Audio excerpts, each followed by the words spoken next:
Identity function, identity function में क्या होता है ये हम देखेंगे। तो सबसे पहली बात, जब हम किसी चीज़ का नाम पढ़ें तो कोशिश करें कि इसको डेली लाइफ या फिर कोई भी ऐसी चीज़ जिसको मुझे आता है, मेरे डोमेन के अंदर में जो भी चीज़ें अभी है फ़िलहाल, क्योंकि ये पढ़ने के बाद आपका डोमेन बढ़ जाएगा, ठीक है। तो अभी तक जितना भी डोमेन है मेरा, उतने में मैं ये सोचूंगा कि आइडेंटिटी क्या होना चाहिए। एक और चीज़, जैसे पासपोर्ट होता है अगर आपका, तो इंडिया में हो आप, ठीक है, अब आप चले जाओ यूके, ठीक है, एक चीज़ कैरी करते हो जो आपका कांस्टेंट रहता है, क्या होता है? पासपोर्ट। यहाँ से लेके जाते हो यहाँ, तो यहाँ पे जो आप आदमी थे ए, आपका नाम था ए, तो यहाँ पे भी आपका नाम ए ही होना चाहिए। तो क्या हुआ, when you move from India to UK, identity doesn't change, यानी आप जो हो वही रहोगे, वही नामकरण रहेगा आपका, वहीं के आप दिखोगे और सारी चीज़, आपकी आइडेंटिटी चेंज नहीं होगी। तो इससे पता चलता है कुछ ऐसा फंक्शन जिसमें कुछ डालो इस डब्बे के अंदर, कुछ डालो और वही मिले। यानी मैं एप्पल डाल रहा हूँ, बहुत बुरा एप्पल बना रहा हूँ, एप्पल डाल रहा हूँ तो मुझे एप्पल ही मिले, सॉरी, एप्पल डाल रहा हूँ तो एप्पल ही मिले और उतने ही साइज़ का मिले, डिफरेंस नहीं होना चाहिए साइज़ में। When you talk about size, mathematics के टर्म में क्या हो गया? मैग्नीट्यूड, ठीक है। यानी मैं अगर इसको बड़ा कर दूं तो क्या हो जाएगा? दिस इज़ 2 टाइम्स, मतलब 2 टाइम्स हो जाएगा, दिस इज़ 2 टाइम्स दिस हो जाएगा। तो आइडेंटिटी फंक्शन में अब आ जाते हैं हम फॉर्मल डेफिनेशन। तो फंक्शन किस सेट से किस सेट को है? तो सेट क्या ज़रूरी है 1 2 3 रहेगा? सेट क्या ज़रूरी है मुंबई दिल्ली कलकत्ता रहेगा जो हम सुनते रहते हैं? नहीं, सेट ज़रूरी नहीं है मुंबई दिल्ली कलकत्ता रहेगा, वो तो हमको समझाने के लिए बताया गया था। अब क्या रहेगा ये सोचो। सेट हो सकता है बहुत सारी चीज़ें हों, रियल नंबर हो सकता है, ठीक है। रियल नंबर क्या होता है? रियल नंबर क्या होता है? -∞ टू इन्फिनिटी के बीच में जो भी नंबर्स हैं सारे रियल नंबर हो गए। कॉम्प्लेक्स नंबर क्या होता है? जो a + ib के रूप में पाया जाता है, a ± ib में, वेयर i क्या होता है? √-1। ये कॉम्प्लेक्स नंबर का set, this is a set of real numbers, ठीक है, ये रियल नंबर है। ये क्या है? सेट, ये इमेजिनरी नंबर, तो इसमें अलग इस फॉर्म में रहता है वो, ठीक है। फिर क्या है? z, integers. इंटीजर्स कैसे रहते हैं? -n ऐसे कर करके, -3, -2, -1, 0, 1, n तक रहते हैं, इस तरीके का नंबर्स, ये इंटीजर हो गया, पॉइंट नहीं होता है इसमें। और रैशनल नंबर q से डिनोट किया जाता है, तो a/b is a rational number, कैसे बोलेंगे? a/b के फॉर्म में होता है वो। ये मतलब मैं एक थोड़ा सा बता रहा हूँ अलग से, ताकि आप थोड़ा सा अजीब नहीं लगे कि किस सेट से किस सेट को जोड़ रहे हो। तुम लोग बहुत आसानी से बता रहे थे कि a और b सेट है और इसमें से एलिमेंट निकालो, उसमें वो जाओ। लेकिन जब हम किसी चीज़ को डिफ़ाइन करते हैं तो वो हर एक पॉसिबल चीज़ को लिखना ज़रूरी हो जाता है हमको, ठीक है। तो हम क्या क्या नंबर्स डाल सकते हैं, जैसे हमने उसमें कहा सारे रियल नंबर हम डाल सकते हैं, ठीक है।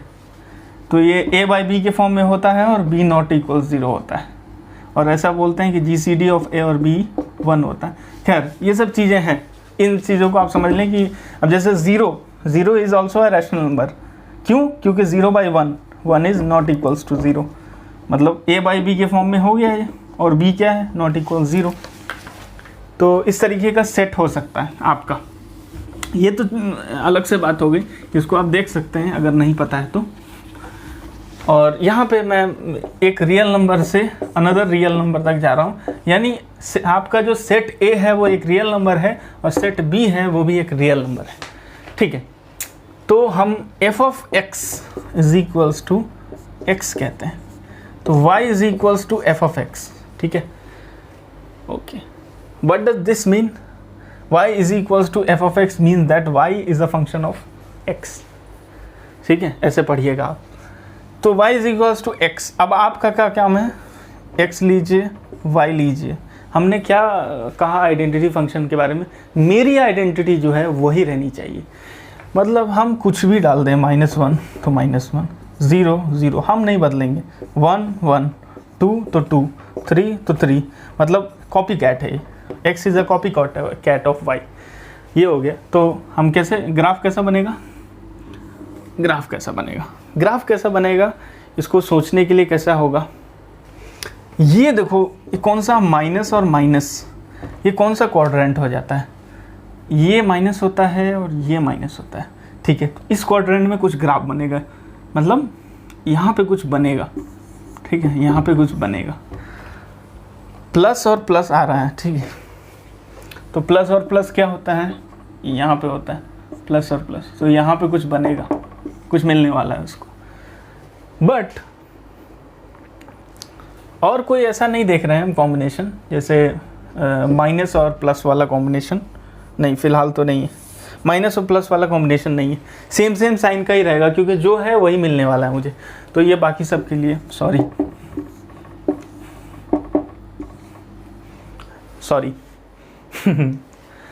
तो नेक्स्ट हम लोग देखते हैं।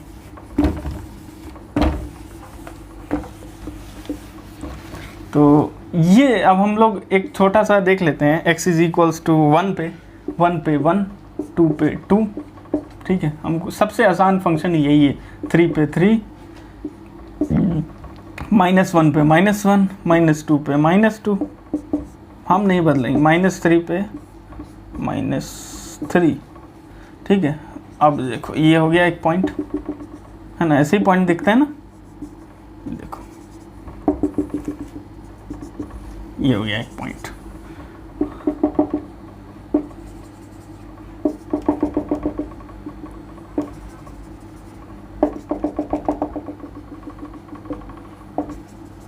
अब क्या करेंगे, पॉइंट सब तो बना लिया है, अब मिलाएंगे हम सब पॉइंट को। सॉरी मेरा स्ट्रेट लाइन थोड़ा ख़राब बन रहा है, ये स्ट्रेट लाइन है मान के चलो, सॉरी बट स्ट्रेट लाइन है। तो y is equals to x is a straight line. और क्या मैंने क्या बताया था, y is equals to x है ना, बेसिकली ये x क्या है, एक लीनियर वाला है, ये लीनियर कहा जाता है इसको, क्यों, क्योंकि पावर 2 नहीं पावर 1 है, इसलिए लीनियर कहा जाता है। तो लीनियर जितना भी ग्राफ बनेगा, y is equals to 2x + 1, 3x + 1, 3x - 1, दुनिया जान का जितना भी सिंपल इस तरीके का दे देते हैं आपको, y is equals to 3x + 5, इतना जान लेना कि कुछ तो होगा जो मतलब इस तरीके का ग्राफ होगा, लीनियर ग्राफ होगा, यानी स्ट्रेट लाइन ग्राफ होगा इसका। तो ये सब चीज़ जानना ज़रूरी है। नेक्स्ट हम लोग चलते हैं, कौन सा ग्राफ है, कांस्टेंट फंक्शन पे। कांस्टेंट फंक्शन नेम ही सजेस्ट कर रहा है कि हम x की कोई वैल्यू डालें, x की कोई भी वैल्यू डालें, y चेंज नहीं होगा, यानी x चेंज होने को तैयार है यहाँ पे, y चेंज होने के तैयार नहीं है। इसका किस तरीके का है, so function f is from a set of real number to another set of real number, यानी सेट a एक रियल नंबर है और सेट b भी एक real number.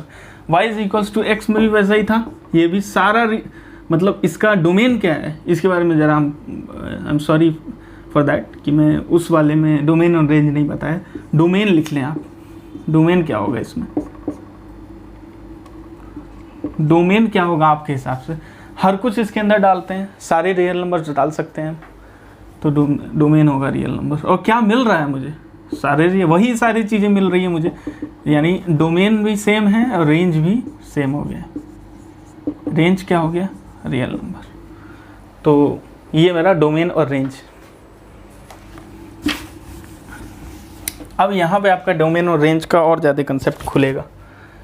y is equals to, so f of x is equals to c, ठीक है।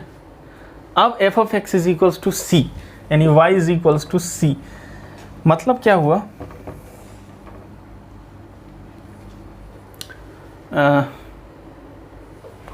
यहाँ f of x में x की वैल्यू आप कुछ भी डालो, इसमें x की वैल्यू आप कुछ भी डालो, आपको जो है ना y c ही मिलने वाला है, ठीक है। तो इस फंक्शन में x, तो आप क्या करेंगे, एक टेबल बनाएंगे, x लेंगे, y लेंगे। जनरली जो है ना इसको टीचर्स डायरेक्ट बताते हैं, ये नंबर प्लॉटिंग एक बहुत ही एलिमेंट्री वे है, but I believe in elementary way, मतलब कि ठीक है, अच्छी बात है, इसी तरीके से करना चाहिए। शुरुआत में इनिशियल में ऐसा करना चाहिए, फिर आपको अंडरस्टैंडिंग खुद ही पैदा हो जाती है, बट इनिशियलाइजेशन थोड़ा सा खुरेदने की ज़रूरत होती है माइंड को। तो x 0 डालो, मुझे कोई फ़र्क नहीं पड़ता, मैं सी ही हूँ। मुझे 1 डालो, मुझे कोई फ़र्क नहीं पड़ता, आई एम सी। -1 डाल, सी, मुझे कुछ नहीं चाहिए, ठीक है।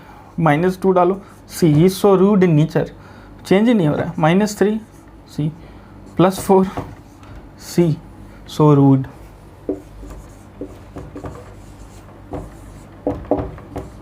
रूड, ठीक है। तो अब आप ग्राफ बनाएंगे, तो ग्राफ में आप क्या करेंगे, खूब सारे पॉइंट ले लिया, -1 -2 -3 -4 1 2 3 4। अब मैं इतना ही ले रहा हूँ, हो सकता है तो बहुत सारा है, बहुत पूरे रियल नंबर ही हो सकते हैं। अब c मुझे ऐसा समझ में आ रहा है, सपोज कि c = 4 है, तो यहाँ 4, ठीक है, ये 4 है।